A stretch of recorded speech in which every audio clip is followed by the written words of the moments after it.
So welcome. Today I'm talking to Marika McCloskey, who's a research director at User Testing, about UX research at scale and remote testing. So to get her perspective, let's start talking. Wonderful.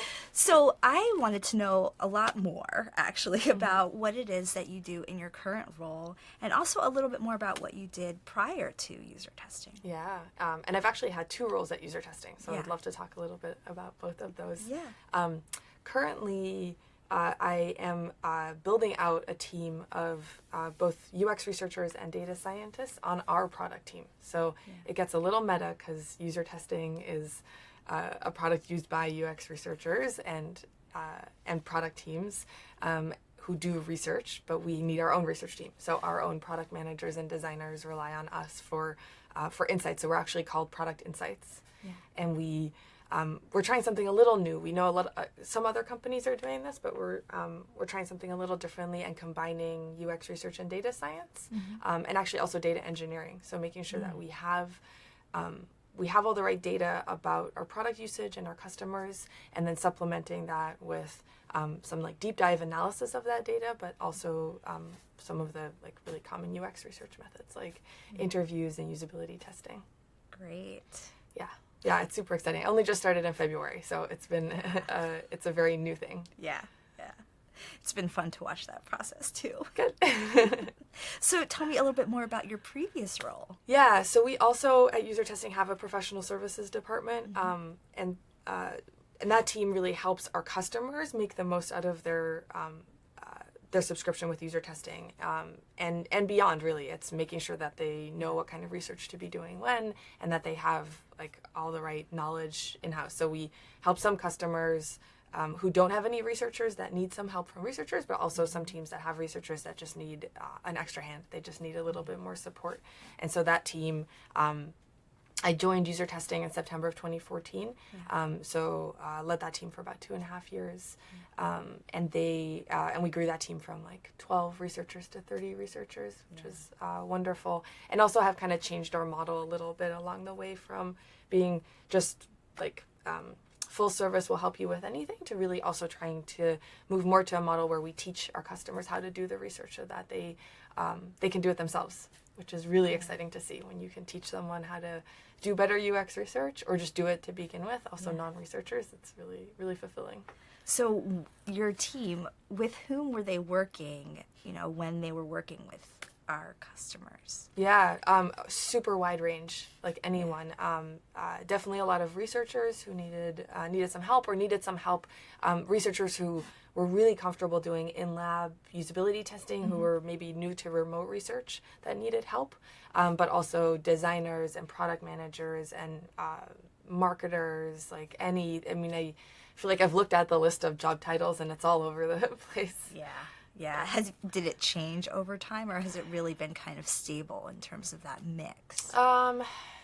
It's been pretty stable. I don't remember seeing like big trends like in that mix. Maybe sort of as a company we're trying to reach beyond just the researcher, and so we've tried harder and sort of we've gotten better at communicating and positioning ourselves as a team that can help and as a company that can help non-researchers, and so in that sense it's maybe changed a little bit. Yeah. So prior to user testing, what were you doing and where were you? Before joining user testing, I was a UX research specialist at the Nielsen Norman Group. So the Nielsen Norman Group does kind of 3 different things. There's consulting for customers, kind of like the professional services team at user testing does, although we use any method that we feel is needed. So there's the sort of traditional agency consulting, really just UX research though. So we didn't do any design. It was just research consulting. And then also just like research, sort of industry research in general. So you might be familiar with the Nielsen Norman Group reports.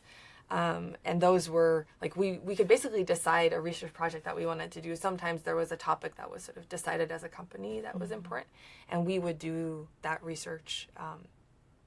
We'd spend months or weeks, depending on how big the project was, doing the research.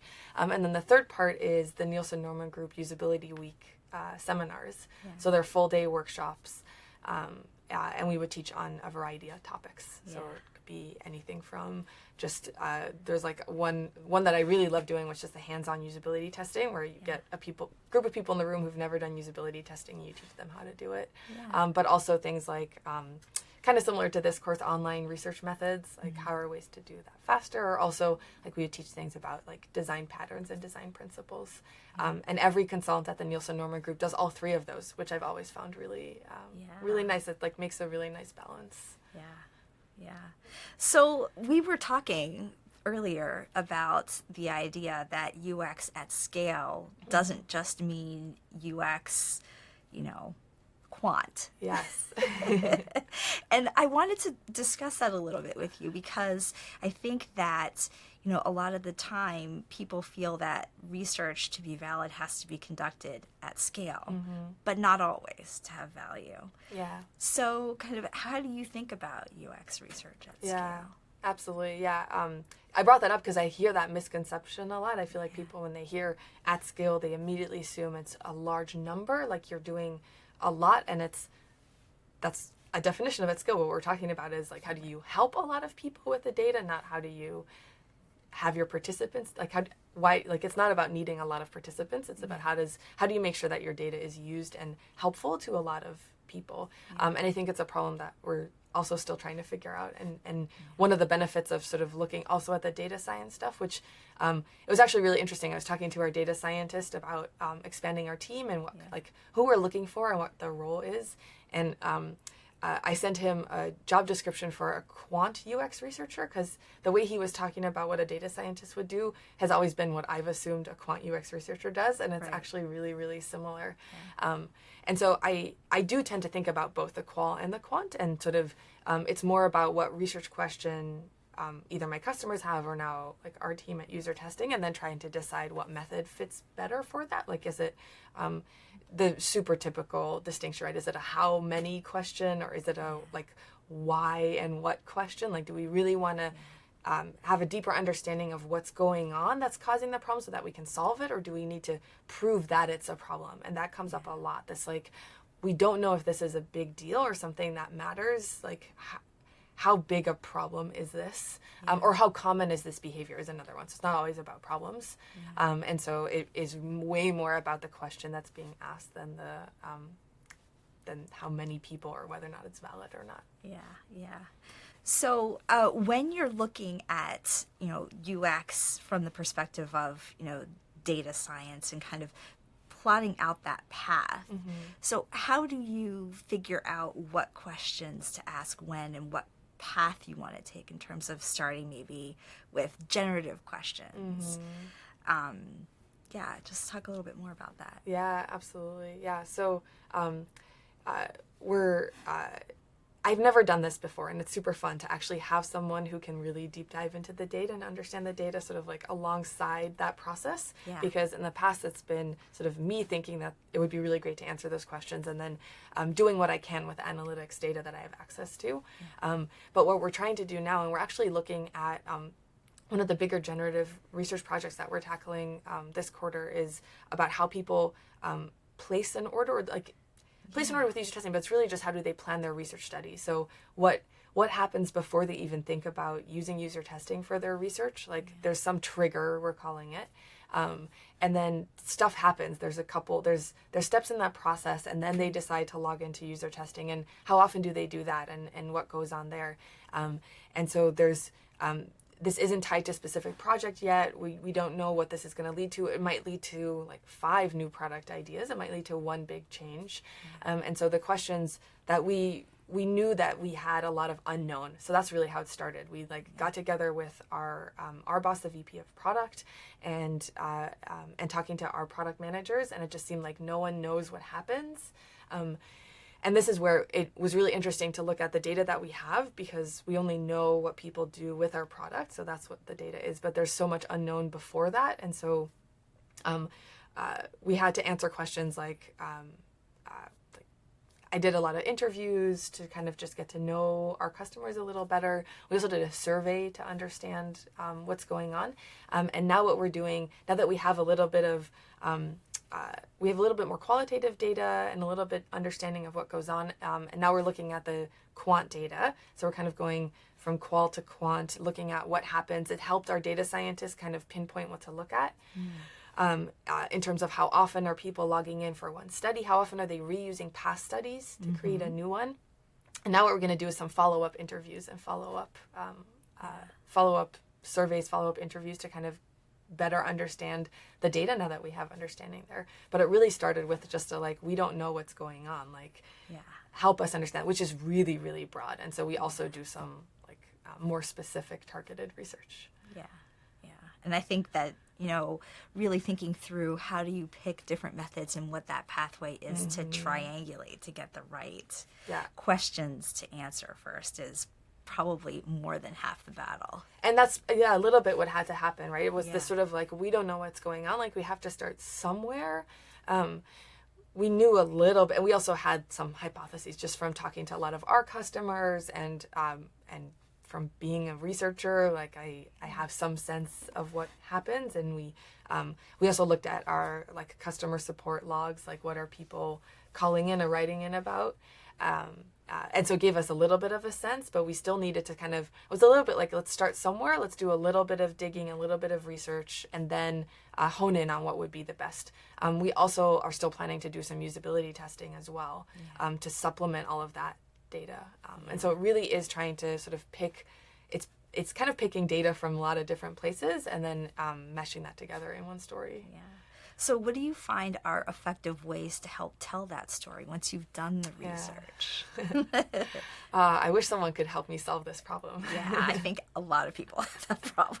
Yeah, it's really, really hard. So when we started, the product managers keep asking us for a journey map. That seems like a very sort of it makes sense to want that for something, for research like this, where it's what is that order process or what's that research planning process? To have a journey map. What I feel is lacking in that is that it's so linear and it's really just a table. And so it doesn't always fit in a table. And one of the things we're noticing is that there's a lot of branching of decision making that's happening. So it's not there's not one path. There's sort of you hit this fork in the road and you can kind of choose. It's kind of we were talking before where even just choosing a methodology, right? You have a question and you have to choose the right methodology. And then even when you choose the right methodology, you choose the form. And then there's and it's not just about the research methodology you choose. Then there's all these decisions are you going to present your data? Are you just writing a report? Are you just going to do something with it yourself? Who are you including in this? Who are your stakeholders? Who are the collaborators? There's all this decision making that I feel isn't represented well in the journey map. I've actually been talking to one of my friends who's a professor at Texas Tech University, and she does a lot of visualization. She has a PhD in rhetoric, so she's done a lot of research in communication, and is just generally creative. And so I've been sort of talking to her and brainstorming some ways that we can visualize this in a better way. Yeah. And so I don't have the answer yet. Yeah. But I mean, journey maps are a really good place to start. I also have been thinking that maybe what we do is sort of a baseline journey map where it's that's the foundation, but you can kind of dig in. I want it to be interactive, and I've also not seen ones that do that well, where it's I want someone who wants to dig in.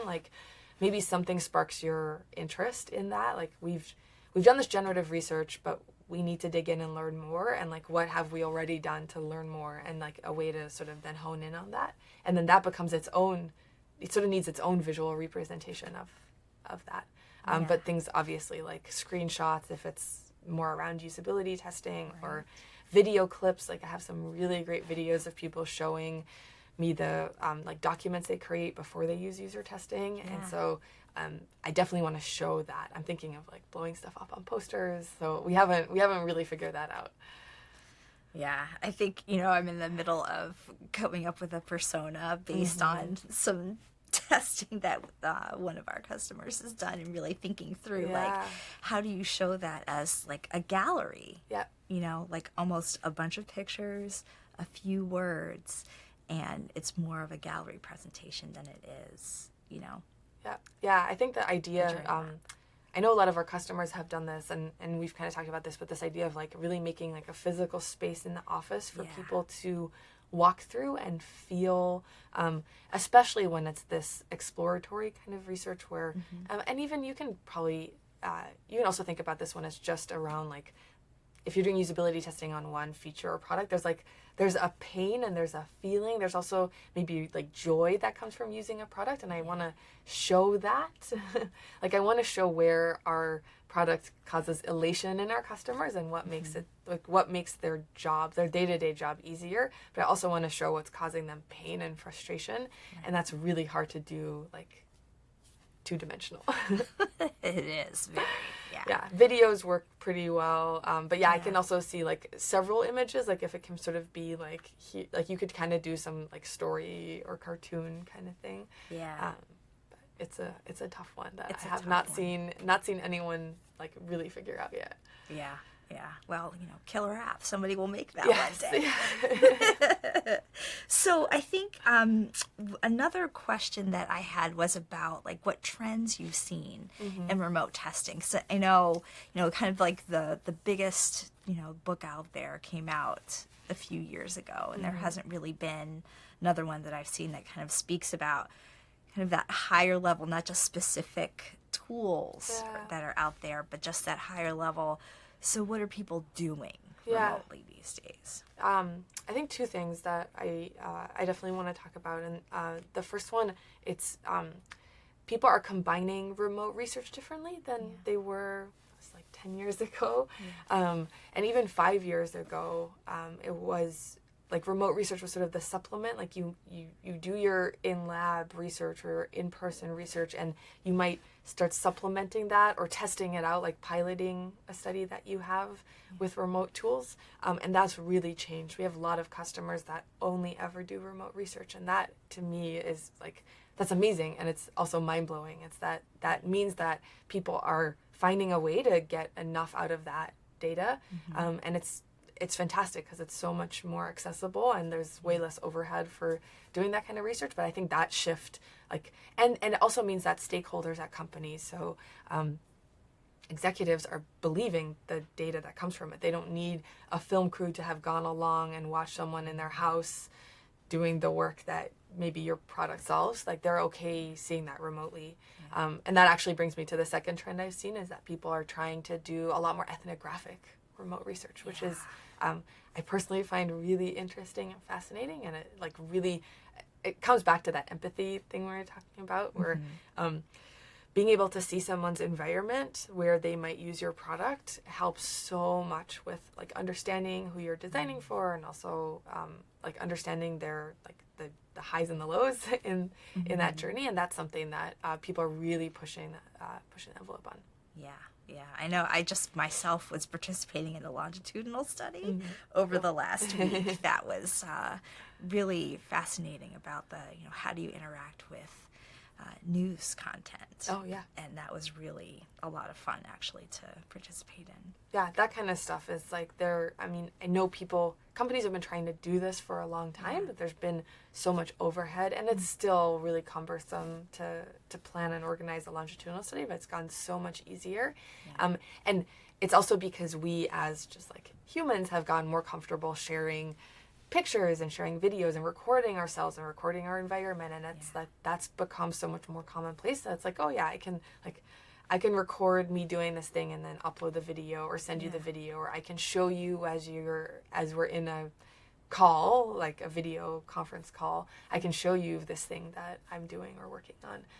And that has really brought like the world sort of like it makes the whole world accessible. Yeah, I feel like there's been this real explosion in what it is that we can do because we actually have new technologies, and we're also more willing to play with them. Yes.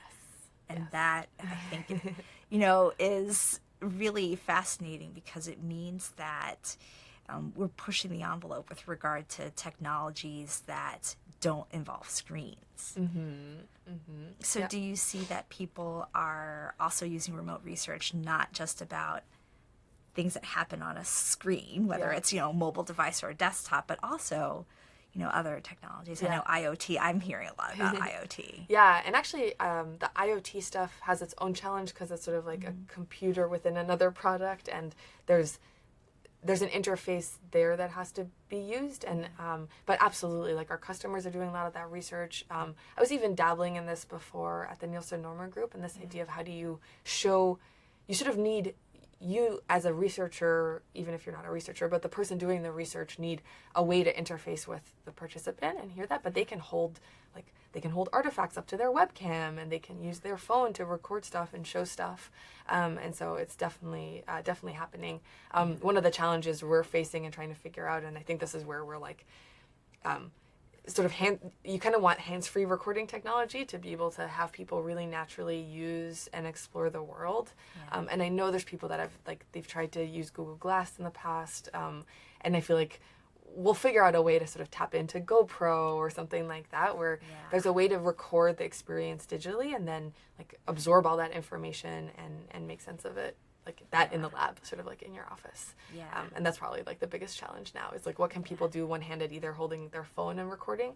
But you see people in the world constantly doing stuff one-handed, and it's amazing. So I know. That and the set-top television. Mm-hmm. Yes. Yep. So a lot of what's happening with, remote controls is and actually people too. Voice controlled devices are pretty easy for us to sort of like research and understand, because that's one where there's no like people. You can do that hands-free. Yeah. And that's been some really interesting research too. It's like trying to find out what voice controls and commands people use, and does that work? How do they react to the response? Like there's that also very visceral reaction. Like there's joy or frustration, but there's this like also like amazement, and that's pretty easy to capture remotely. Like you don't, and that's where to me remote actually is a benefit to doing it in person, because if you're there in person, that's really invasive and intrusive. Versus if you're the voice talking from the phone or computer, you're just like one other sort of device in their house. But if they already have a smart device that is voice controlled, it's way less intrusive, and you capture their like real raw emotion. Yeah, and that I think is fascinating, because emotion in design, I know, is something that people are really focused on these days, because designing around emotion and designing to prompt emotion is really important for people. Yeah, and being able to then capture like what you have today, right? It's like we sort of want to be researching that to understand what causes that emotion, to help designers do that better, but then also just like for you on your own product team, it's helpful to know what emotions you do elicit, and that's hard to like answer in a survey. Like you can try to capture some of that, but it's hard to get. And then that's like when you think about showing then the results from that, like if you have a video clip or an audio clip, like that's then easily shared across the company, and like easily shared without a whole lot, like without a whole presentation around it. It's just like watch this person watch them do this thing that we have built, and like watch their reaction to it. I think that goes unnoticed too. A lot of the like sharing the positive findings from the work that you do. Like we're so focused on fixing problems that we forget that like here's like an amazing situation where someone like used our product and had an incredible experience. Right. I think I've seen some research about like bright spots, or you should always focus at least on bright spots so that you have a sense for what could we be doing to prompt more of those things. I love that. It's a good reminder. I can do more of this in my job too. You get so focused on the like, what do we fix? Like what's next? Because that is what the next project's going to lead to, is like, what should we fix, or what should we add? Like what needs are we not meeting? But it is really important to know like what's working especially well, and then try to find out why so that you can replicate it. That's awesome. Good reminder. Good. So, I know another question I had was, what common misperceptions do people have? So I know you mentioned the fact that people are doing a lot more remote testing, but I know that when I started at user testing, I was surprised by some of the things that people were doing with the tool and the platform. So what are you seeing? What are common misperceptions that people have about remote testing? Yeah, I think one of the misconceptions that people have, especially about user testing and other panel companies where we have a panel of participants, is that data can't possibly be like genuine. And I have been blown away. Like our panel is nothing other than a group of people like in the world that also have interests and needs and things that they're trying to do and accomplish. And you have to ask them the right questions, but that it is real, like it's a real reaction and a real emotion. And there's still, we still have to do some work with customers sometimes to sort of show how, like, you have to find the right people for that type of research that you're doing. It depends the kind of research. Like I'd be, like if you're trying to do an interview, I'm way more specific about who I'm recruiting than if I'm doing a usability study. Because usability is more about general human limitations and sort of like pretty much anyone, you can like grab anyone from anywhere and have them use a product and see what does and doesn't work. But if you're doing an interview to better understand, like if you're meeting someone's needs, then it really has to be your target audience. But even there, like we've gone better at finding people in our panel. But that's one where just sort of saying, like, just because someone's in a panel doesn't mean that we should dismiss the data. I think some of the things that I've seen around misperceptions are really more that because it's not happening in a lab or because you're not capturing people's faces, you don't get as much exposure to what it is that they're really thinking. Yeah, and that one to me has been so long-standing. Like I remember using user testing for the first time in 2009. It was right after I started the Nielsen-Norman group, and we actually did this thing where we had done a large-scale in-lab study, and we wanted more. Like we didn't feel like we'd gone enough, but we didn't want to plan a whole another week of testing in lab and finding participants for it. So we tried to supplement it with user testing, and getting the feedback of the like, well, now we don't have like. You weren't there with the participant. You didn't see their the nonverbal cues. User testing also doesn't record faces with it, and it's still like is such amazing data that you can get, and you can learn so much. I do think there's a time and a place to get that nonverbal, to catch the nonverbal cues, and there's situations where that's especially helpful, but it's definitely not required, and that comes up. So yeah, that's been like. I've been hearing that for so long, and yet people still seem to be learning what they need to learn. And this is also, I think, the when you do a research study, you're trying to answer a research question, you're not going to answer every question you have. You're also not going to learn everything that's possible to learn.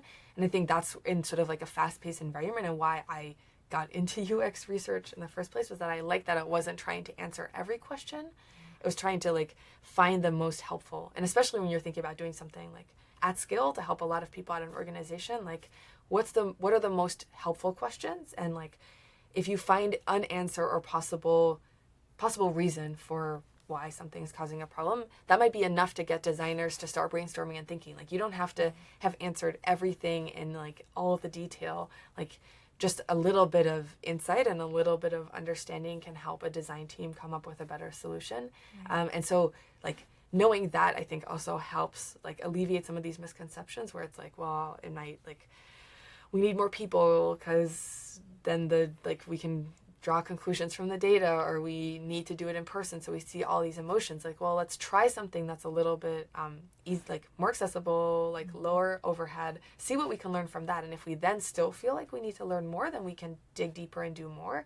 But I'm very much in the mindset of let's see what we can do sort of like quick and dirty, and let's see if that's enough. And if we still get stuck, and that happens, like I've even had that since February with our design team, where I was able to help them with some unmoderated research, some moderated remote research, and we still got stuck. And it's sort of then brainstorming like, okay, if we still don't fully understand what's going on, and they were like stuck in what to do with the design, then maybe we start thinking about like what's next, what's like a little bit more.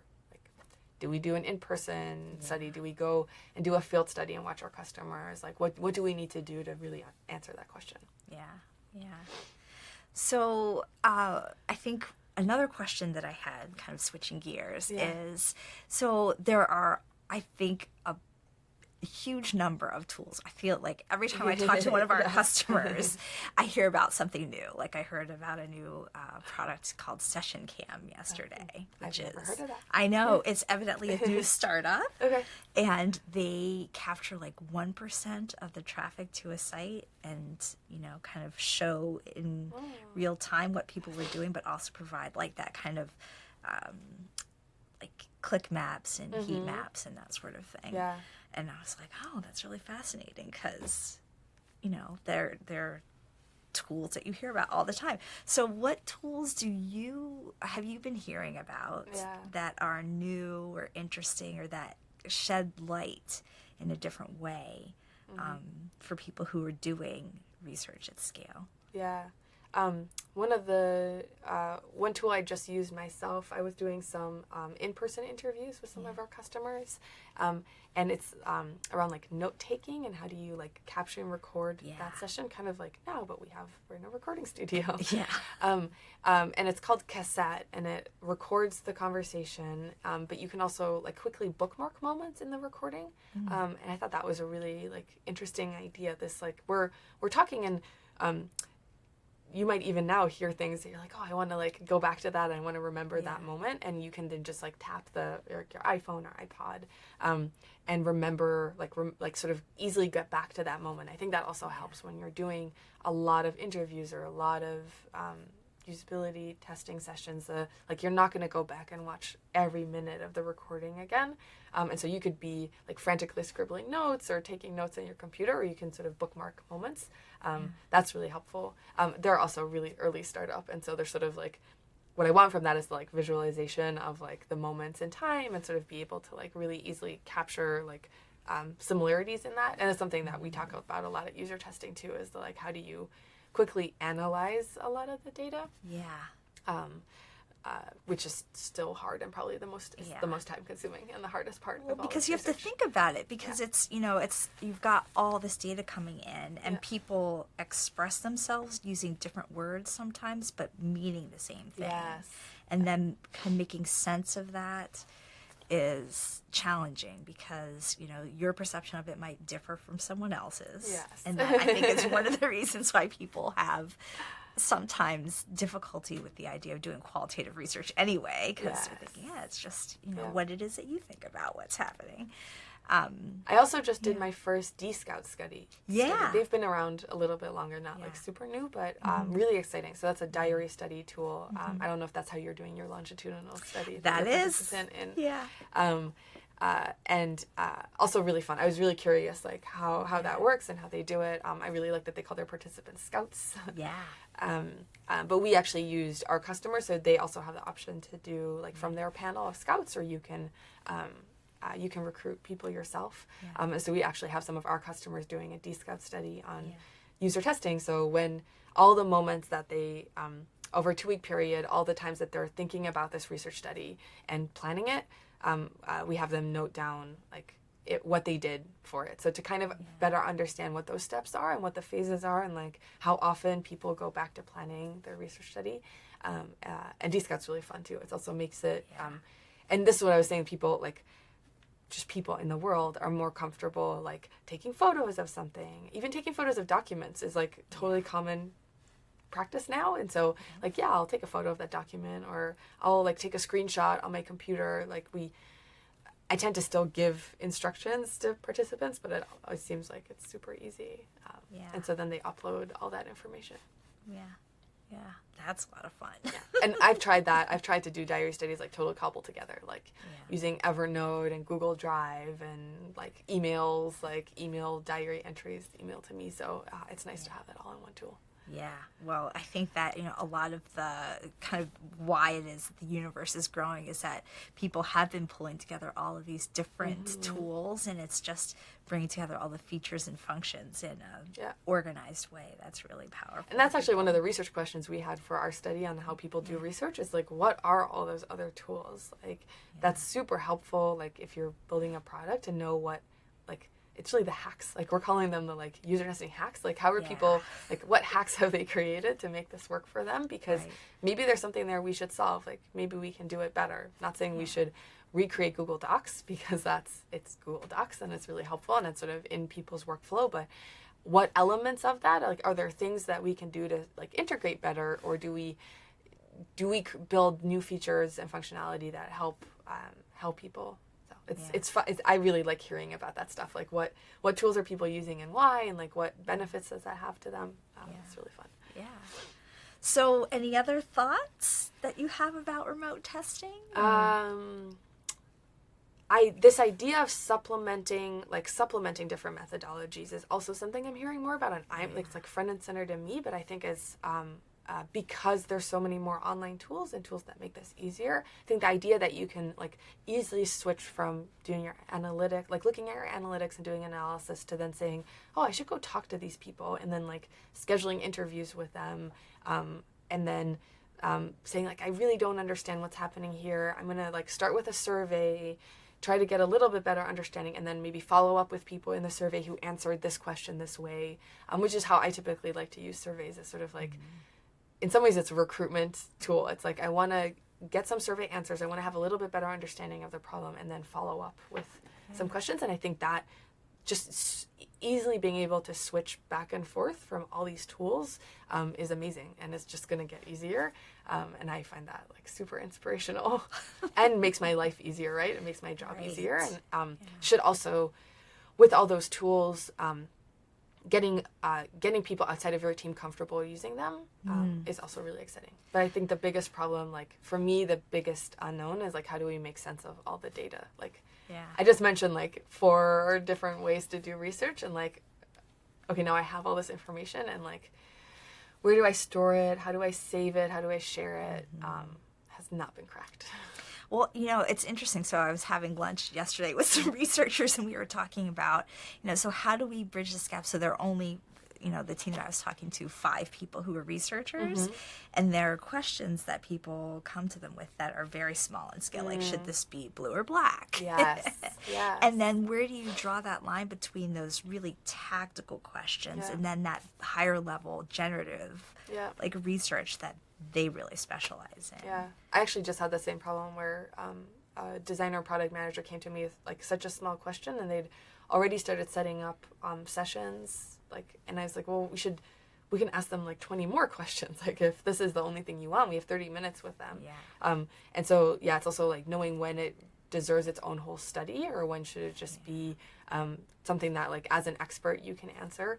I think in storing the data, this is a conversations I've had with my boss a lot on storing the data, is that the like, if I'm doing prototype usability testing, like to me that the results from that study have a really short shelf life. It's like potentially only an hour, like until the designer trains the prototype, and then like there's maybe some generalized learnings, but it's like, these were findings about this prototype and we learned maybe a little bit. But then there's the like learnings about our customer base, and that's sort of where like living document, like it's sort of, you want like live personas, right? You want like personas that you can then edit. Sort of like, I want to be able to add more information, like as we do more interviews, or like you're talking to our customers and I'm talking to our customers, like we should somehow find a way to have our departments collaborate on that, like that generative research. And then the tactical, it's like, I struggle with that one. I'm not so sure how long that shelf life, because if I'm designing a new product and someone did testing, like usability testing 6 months ago, like, do I really believe what we learned then? Now it's like a different context, a different situation. Like designing forms, for example, it's like, if you there is some general, and this is where like maybe sort of usability best practices come in. It's like there's best practice about form design, but if the form is used in a totally different situation, a different context, then you kind of really want to do the research again. So we're trying to balance that out. It's a great point. Yeah. Well, thank you so much for your Thanks for time having today. me. I was This so was glad wonderful. that we were able to have this discussion. Yes, thanks for having me come in. Yeah, wonderful.